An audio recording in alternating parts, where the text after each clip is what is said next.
3일 새벽 예배를 기도로 시작하겠습니다. 나의 기업이 되시는 하나님 아버지, 나를 자녀 삼아 주심에 감사합니다. 하나님의 자녀로 이 아침을 맞게 하시니 감사합니다. 가질 것 없는 자에게 하나님의 기업을 주시는 아버지, 나의 삶이 모두 주님의 손에 있으니 가장 가난한 자 같은 내가 가장 부한 자임을 고백합니다. 아버지의 유산을 받은 자로서 부끄럼 없는 하루 되게 하여 주옵소서. 감사드리오며 예수님의 이름으로 기도합니다. 아멘. 찬송가 259장을 함께 찬양하겠습니다.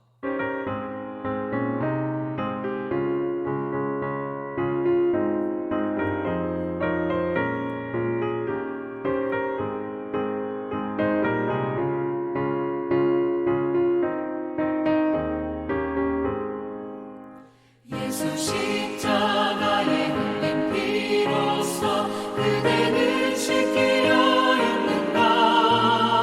더러운 죄 희게 하는 능력을 그대는 참을지 않은가.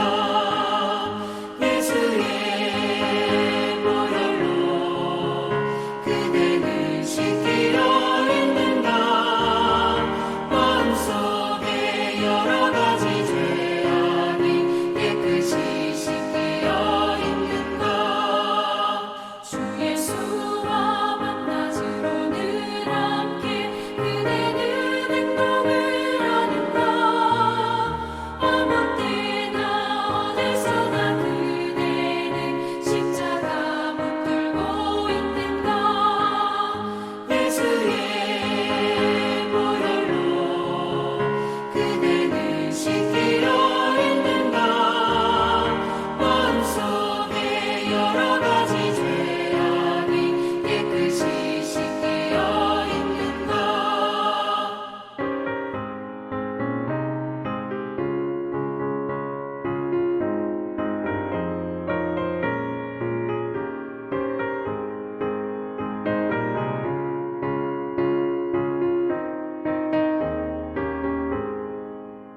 주님 예수 다시 올 때 그대는 영접할 예복이 있는가. 그대 몸은 거룩한 곳 천국에 들어갈 준비가 됐는가. 예수의 보혈로 그대는 씻기려 했는가. 마음속에 여러 가지 죄악이 깨끗이 씻기려 있는가.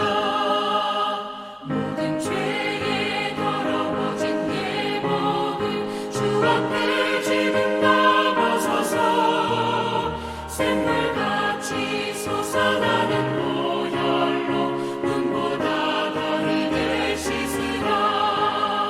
예수의 보혈로 그대는 씻기려 했는가.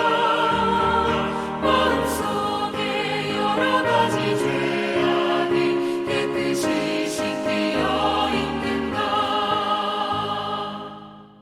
사도행전 15장 5절의 말씀입니다.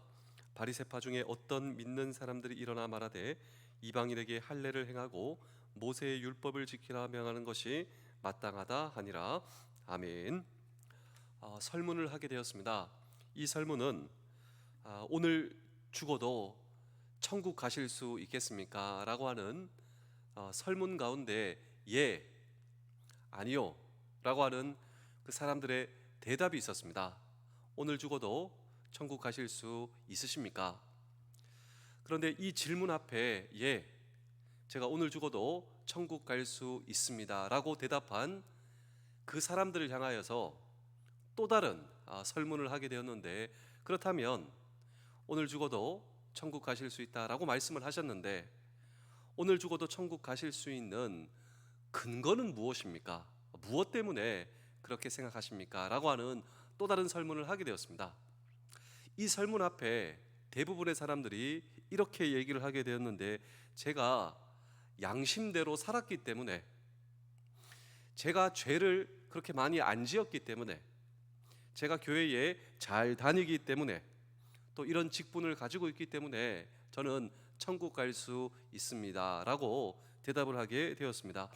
그런데 충격적이게도 성경에 의하자면 그것 때문에 천국에 가지 못한다. 여러분, 사실 이것이 오늘 이 성경 본문의 핵심적인 메시지다라고 하는 것입니다. 이방인 교회가 여기저기 세워지고 있다라고 하는 소식이 전해지게 되었습니다. 그런데 성도들을 잘못된 길로 유인하려고 하는 거짓 선생들이 나타나기 시작했습니다. 이방인을 위한 첫 교회, 안디옥 교회의 첫 번째 시험이 시작되게 된 것이죠.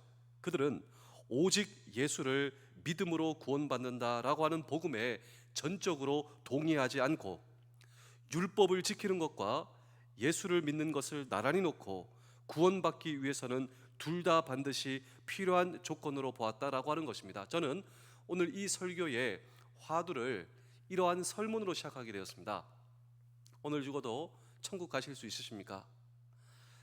예라고 말씀하셨는데 오늘 죽어도 천국 가실 수 있는 그 근거는 무엇입니까? 라고 또 다른 설문을 했다라고 말씀을 드렸습니다. 그런데 대부분의 사람들이 내가 교회를 다녔기 때문에, 그리고 나는 양심대로 죄를 안 지었기 때문에, 그런데 이것과 율법을 지키는 것과 다를 바가 무엇이 있겠습니까?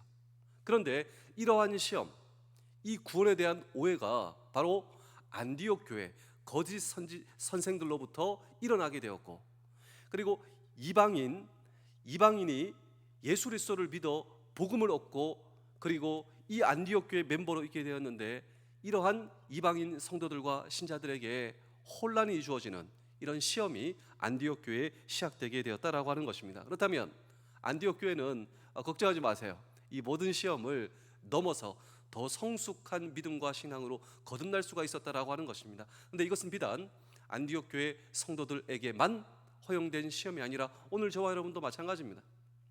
오늘 저와 여러분들의 진정한 이 복음의 확신, 그리고 오늘 저와 여러분의 좀 더 굳건한 이 믿음의 신앙의 성장을 위해서, 그렇다면 안디옥 교회가 이 시험에서 어떻게 이길 수 있었는가? 그리고 이 시험을 오히려 디딤돌로 해서 더 성숙한 신앙과 믿음으로 성장한 이 안디옥 교회, 그리고 이 안디옥 교회의 신앙의 성장의 원인은, 이유는 무엇인가라고 하는 질문도 오늘 우리는 이 성경 본문 속에 던질 때 첫 번째로 믿음 안에서 정결케 된다라고 하는 사실을 오늘 저와 여러분 기억하셔야 됩니다. 우리 사도행전 15장 5절입니다. 바리새파 중에 어떤 믿는 사람들이 일어나 말하되 이방인에게 할례를 행하고 모세 율법을 지키라 명하는 것이 마땅하다 하니라. 자, 이방인 출신 성도들에게 이 문제는 아주 민감한 문제였고, 사실 우리가 이방인 성도입니다. 이것은 우리에게 아주 민감한 문제다라고 하는 것이죠. 구원을 받기 위해 모세의 법대로 할례 받아야 한다라고 하는 것입니다. 이 말은 어떤 말과 동의한지 아십니까? 우리가 유대교에 입교하여야 한다. 구원과 할례, 이 구원과 율법을 직결시킨다라고 하는 것이죠. 그런데 이것은 최소한입니다.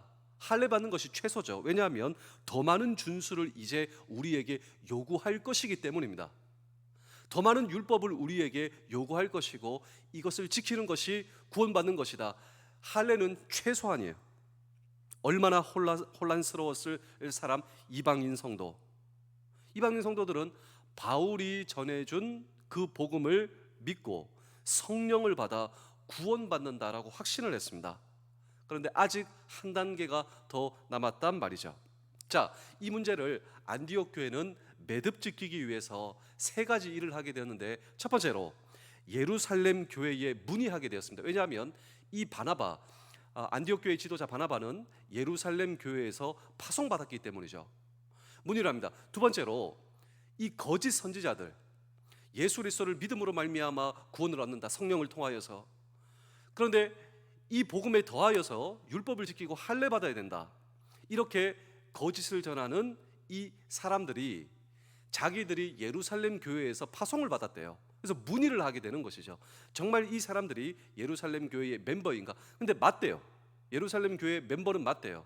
근데 두 번째로 예루살렘 교회가 가르친 복음은 그것이 아니다라고 하는 것이죠. 이것을 이방인 성도들에게 확인시켜 주는 것입니다. 첫 번째, 두 번째, 그리고 세 번째로 직접 바나바와 바울이 가는 것이죠. 이 예루살렘 교회에 누가 있느냐? 베드로가 있는 것입니다. 예수님의 동생 야고보가 있는 것입니다. 복음이란 무엇인가? 확실하게 예수 그리스도, 정말 예수 그리스도를 만나 예수 그리스도를 제일 잘 알고 있는 사람 베드로죠. 야고보죠.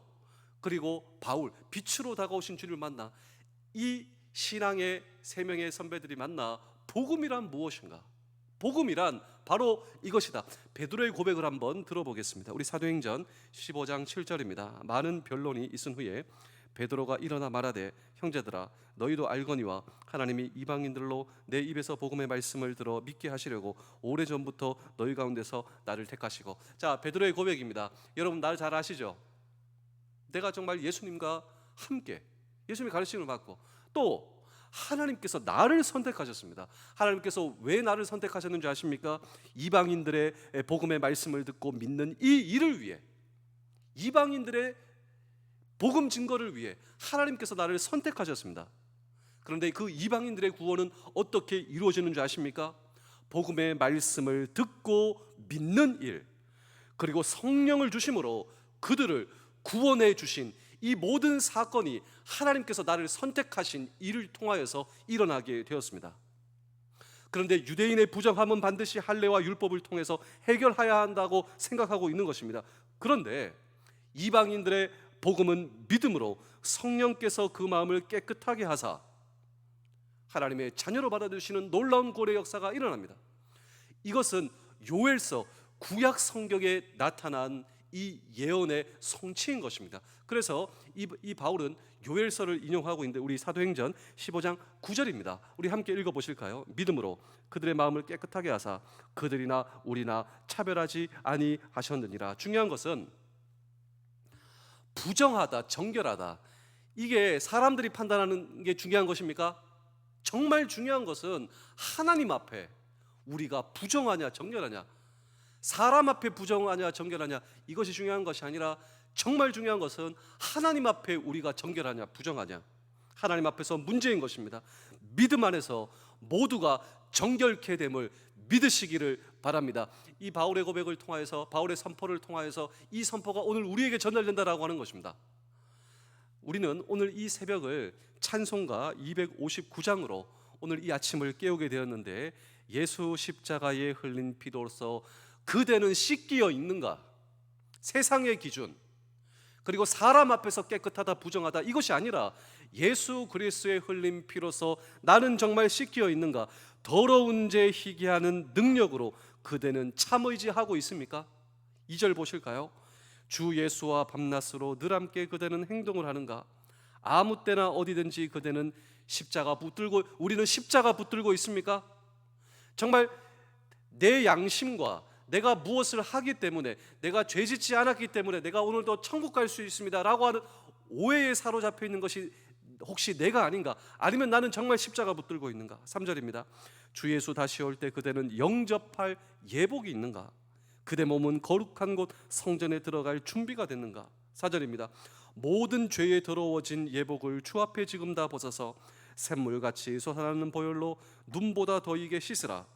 예수의 보혈로 그대는 씻겨 있는가? 마음속에 여러 가지 죄악을 예수 그리스도를 통하여 그분을 믿음으로 깨끗하게 씻겨진 오늘 저와 여러분, 평생 주님과 동행하며 또 주님의 구원의 놀라운 은혜에 감사하며 감격하는 우리 모두 되실 수 있기를 주의 이름으로 축복합니다. 두 번째로, 은혜에 의하여 믿음으로 말미암아 구원을 얻습니다. 이제 베드로가 아주 선포를 하는 것입니다. 오늘 저와 여러분들의 구원이 어떻게 이루어지는가? 예수 그리스도의 보혈의 피로 말미암아. 그리고 그 다음에 예수님의 형제 야고보, 이 야고보가 예루살렘 교회의 대표였습니다.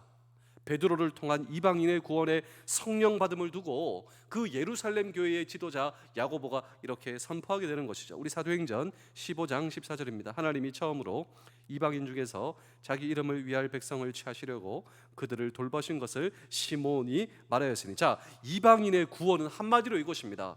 오늘 저와 여러분들의 구원은 하나님께서 주도권을 갖고 시작하신 일이라고 하는 것입니다. 사람에 의해서 오늘 저와 여러분들이 구원받은 것이 아니라고 하는 것이죠. 안디옥 교회도 우리와 같은 이방인의 구원, 그것은 누군가에 의해서 시작하신 것이 아니라 하나님께서 주도권을 가지고 시작하신 일이다. 하나님의 백성으로 편입시키신 사건, 역사적인 사건이다. 이것은 구약 선지자의 예언과 일치하는 성경의 증언이다. 우리 아모서 9장 11절 12절입니다. 그날에 내가 다윗의 무너진 장막을 일으키고 그것들의 틈을 막으며 그 허물어진 것을 일으켜서 옛적과 같이 세우고 그들이 에돔의 남은 자와 내 이름으로 일컫는 만국을 기업으로 얻게 하리라. 이 일을 행하시는 여호와의 말씀이니라. 예수님을 통해 무너진 다윗 나라 하나님의 나라를 세우셨고, 자, 이 이야기를 지금 야고보가 구약 성경을 인용하며 오늘 저와 여러분들의 구원은 하나님께서 주도권을 가지고 하나님께서 시작하신 일이시다. 성령을 보내셔서 오늘 저와 여러분 이방인들을 모으셨다. 이 모든 일을 주도하시며 시작하시는 분은 하나님이십니다.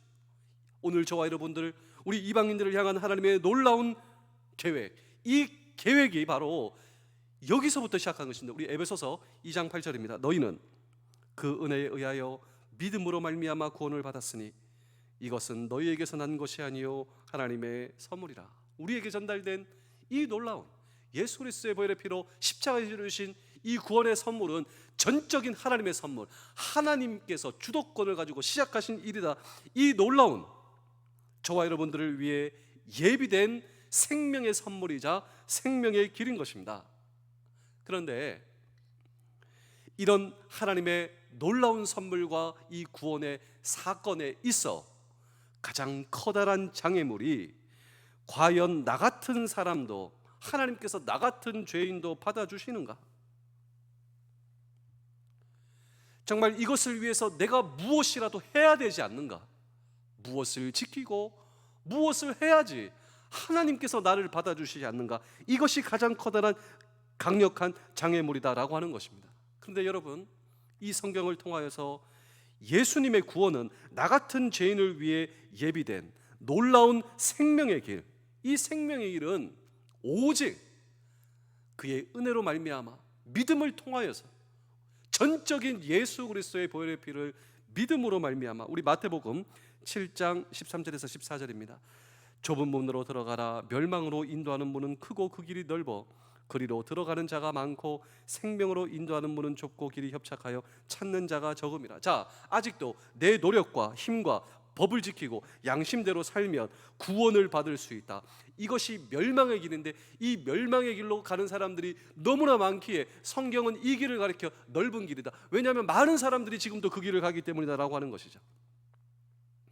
그런데 내가 믿음을 가지고 산다. 이것은 하나님께서 이미 이루어 놓으신 일, 전적으로 그분이 주도권을 가지고 그분이 다 이루어 놓으신 일, 이 길을 걷기 시작해야 구원을 받을 수 있다라고 하는 것입니다. 아직도 나는 내 행위로 하나님을 기쁘시게 할 수 있다 착각하고 있는 것은 아닐까요? 왜냐하면 이미 나는 규정과 법을 다 깨뜨렸기 때문이다. 하나님 앞에 정죄받을 수밖에 없는 내 모습이다라고 하는 것입니다. 이런 나를 위해 예수님께서 구원의 길을 예비해 주셨습니다. 십자가에서 이미 이루어 놓으신 구원의 선물, 믿음으로 받기만 하면 되는 것이죠. 우리가 잘했다 생각하는 모든 것도 하나님 앞에 죄악된 것이며 우리의 구원을 위해서 우리의 힘으로 할 수 있는 것이 아무것도 없다.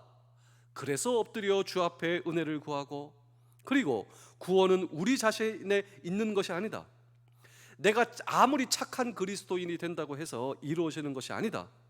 반대로 그리스도 안에 성령으로 말미암아 하나님과의 교통 안에 있는 것, 이 그리스도 안에서만 구원과 생명과 부활을 찾을 수 있다. 우리 마지막으로 로마서 10장 9절에서 10절입니다. 내가 만일 내 입으로 예수를 주로 시인하며 또 하나님께서 그를 죽은 자 가운데서 살린 것을 내 마음에 믿으면 구원을 받으리라. 사람이 마음으로 믿어 의에 이르고 입으로 시인하여 구원에 이르니라. 자, 그럴 리가 없다. 아직도 내가 뭐가 해야 한다. 너무 쉽지 않느냐. 그런 사람은 다시 멸망의 길로 돌아가는 것입니다. 내 엄청난 행위도 하나님 앞에 엄청난 위선이며 철저하게 다져 내 어떤 행위도 소망이 없다라고 하는 사실을 깨닫는 그 순간 하나님께서 내게 보여주신 구원의 은혜야말로 엄청난 것입니다. 이 구원을 위해서 예수 그리스도께서 자신의 생명을 버리셨다. 이것이 얼마나 나에게 위대한 감동으로 다가오는, 이것이 바로 하나님께서 저와 여러분에게 주시는 은혜의 메시지. 그리고 우리가 이 복음을 붙들 때 당신은 오늘 죽어도 천국 가실 수 있습니까? Yes. 예수 그리스도를 믿음으로 말미암아 내 어떤 행위도 하나님 앞에는 철저한 위선이며 나는 할 수 있는 것이 아무것도 없습니다. 예수 그리스도를 은혜에 의해 믿음으로 말미암아 나는 오늘 죽어도 천국 갈 수 있습니다. 제가 마지막으로 한 편의 이야기를 들려드리고 오늘 설교를 마치겠습니다. 해병대 사령부 옆에 있는 제암리교회 이야기 들어보셨거나 또 가보신 적이 있으시죠? 일본과 우리나라의 관계에 있어 결코 잊을 수 없는 이야기가 담겨 있는 것이 바로 그 제암리 교회입니다. 1919년 3월 1일 만세 사건이 일어난 그 한 달 반 후 1919년 4월 15일 오후 2시 일본 육군 중위가 일본 군경을 이끌고 제암리에 도착하게 되었습니다. 마을 사람들에게 통보할 소식이 있다라고 교회당에 모이게, 그 제암리 교회에 모이게 했습니다. 마을 사람들 28명이 모이게 되었는데 교회에 모이자 교회의 그 문을 못질로 폐쇄하게 되었습니다. 나오지 못하게. 그리고 바깥으로부터 휘발유를 붓고 불을 지르게 되었습니다. 뛰쳐나오는 사람들에게 조준 사격을 명령하였고 한 부인이 아기를 데리고 창문가에서 소리를 지르고 있습니다. 제발 아기만은 살려달라고 소리치며 뛰쳐나오자 칼로 찌르고 총으로 쏘아 죽이게 되었습니다. 찬송 소리, 기도 소리, 절규 소리가 잦아들기 시작하면서 교회당은 마침내 한 줌의 잿더미로 변하게 되었습니다. 교회당 안에서 죽은 사람이 22명, 바깥에서 죽은 사람이 6명, 그리고 마을 모든 집들이 불태워지게 되었습니다. 여러분 생각해 보십시오. 오늘 저와 여러분들이 만약 현장에 계셨다면, 여러분의 남편과 아내, 자식들이 그 속에서 죽어갔다면 일본 사람을 용서하고 그들과 화해하는 일이 과연 가능할 수가 있을까요? 그런데 1970년 이런 일이 일어나게 되었는데 일본의 오야마 목사 일행이 속죄를 위해 제암리 교회를 세우게 되었습니다. 그리고 교회당이 봉헌되는 그날 오야마 목사와 일본 대표들이 교회에 도착하게 되었습니다. 그리고 유족 대표와 나란히 한 예배당 안에서 함께 찬양하며 기도하며 하나님께 예배하게 되었습니다. 그리고 예배의 그 절정의 순간 일본 대표가 한국 사람들에게 엎드려 진지하게 사죄를 고백하게 되었습니다. 정말 잘못했다고, 우리를 용서해 달라고. 그리고 유족 대표는 그리스도인, 그는 자리에서 뜨거운 눈물을 흘리며 예수 그리스도께서 우리를 용서하셨다, 우리도 당신을 용서합니다라고 용서를 선포하게 되었습니다. 물론 이렇게 일본 사람들의 기금으로 교회가 세워지고 그리고 그 사람들의 기금을 받는 것이 타당한가? 불신자 몇 명의 격렬한 반대 시위도 그날 사실 있었습니다. 그럼에도 불구하고 이날 교회 안에서 선포된 이 용서의 실천, 이 용서의 실천이 어떻게 가능할 수 있었는가에 대해서 부정할 수 없는 사실은 그것은 바로 복음 때문이었습니다. 지금도 일본 사람 중에 한국에 대한 진지한 용서의 마음을 가진 사람들 중 크리스찬 비율이 90% 이상이다. 진지한 회개와 용서의 마음은 복음이 가져다 준다라고 한다는 사실은 분명한 사실이며, 그리고 또 용서받을 수 없었던 나를 받아주시고 구원받을 수 없는 나를 구원해 주신 그 구원과 용서와 복음과 사랑의 하나님, 그 하나님께서 나를 받아주셨다. 그 하나님께서 예수 그리스도를 통하여서 내 모든 죄를 예수 그리스도께서 짊어지시고, 사실 예수 그리스도가 받으신 그 심판과 죽음과 채찍과 그리고 그 모든 저주와 형벌, 나라고 하는 존재는 원래 십자가에 형벌받을 수 없는 밖에, 그 모든 것을 대신 짊어지시고 하나님께서 나를 의롭다 해주신 그 용서와 사랑과 그 놀라운 이 복음의 진수죠. 예수 그리스도의 보혈의 피를 오늘 저와 여러분 신뢰하고 있는가? 내가 정말 믿고 있는가? 예수 그리스도께서 전적으로 나를 용서해 주시고 나를 받아주신 예수 그리스도를 통한 이 놀라운 복음의 여러분 역사가 오늘 저와 여러분들의 인생 가운데 하나님 나를 받아주셨음에 감사합니다. 예수 그리스도의 사랑 받은 사람만이 예수 그리스도의 사랑을 할 수 있으며 예수 그리스도의 용서를 받은 사람만이 예수 그리스도의 용서가 가능하다. 내 삶 속에 이 놀라운 예수 그리스도의 사랑을 붙드는, 복음을 붙드는, 그리고 이 복음의 실천과 사랑의 실천과 용서의 실천이 오늘 저와 여러분들의 평생 하나님의 사랑의 증거가 되실 수 있기를 주의 이름으로 축복합니다. 기도하겠습니다. 주님 감사합니다. 제가 영적으로 결핍되어 있었다면 주님께서 채워주시며 오늘 나의 영혼이 채워짐으로 모든 갈급함이 풍성함으로 바뀌게 하여 주시옵소서. 하나님이 주시는 모든 것에 감사하는 하루 되기를 원합니다. 마땅히 주님 앞에 드려야 할 예배를 온전히 드리기를 원합니다. 주님을 찬양함이 나의 기쁨입니다. 오늘도 하나님의 사랑 안으로 들어가오니 분주한 가운데 잊은 하나님의 사랑을 다시 발견한 하루 되게 하여 주옵소서. 모든 것이 주님 안에 있습니다. 나의 문제와 걱정과 근심도 주님 안에 있습니다. 주님 모든 것을 해결하시고 평안으로 나를 인도하여 주시옵소서. 하루 종일 하나님을 묵상함으로 살겠습니다. 나의 영혼이 하나님을 바라며 안식을 누리기를 원합니다. 그 안식을 나누며 평안을 끼치는 자녀 되게 하여 주옵소서. 나의 주인 되시는 예수 그리스도의 이름으로 기도하옵나이다. 아멘. 오늘도 우리의 주인